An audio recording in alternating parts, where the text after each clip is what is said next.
నమస్కారం ఈటీవీ 360కి స్వాగతం. ముందుగా ప్రధానాంశాలు. తెలుగుదేశంలో చేరిన మరో వైకాపా ఎమ్మెల్యే చంద్రబాబు సమక్షంలో పార్టీ తీర్థం పుచ్చుకున్న చాంద్ బాషా. ఎమ్మెల్యేలను కొంటున్నారని గవర్నర్కు వైకాపా ఫిర్యాదు.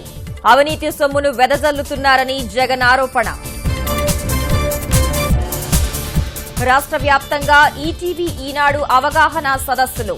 నీటి సంరక్షణపై ప్రజలకు నేతలు నిపుణుల సూచనలు. ఉధృతంగా సాగుతున్న ఇంకుడు గుంతల ఉద్యమం. స్వచ్ఛందంగా కదిలి వస్తున్న నాయకులు, ప్రజలు. మే 30 నుంచి రాజధాని రైతులకు ఫ్లాట్ల కేటాయింపు. ఆగస్టులోగా పూర్తి చేస్తామన్న గుంటూరు జేసీ శ్రీధర్. రాష్ట్రంలో కొనసాగుతున్న వడగాల్పులు. రాయలసీమ, కోస్తాంధ్ర జిల్లాల్లో ఉదయం నుంచే ఎండ తీవ్రత. అరుణాచల్ ప్రదేశ్ ను ముంచెత్తుతున్న వరదలు. కుండపోత వానతో 18 మంది మృతి.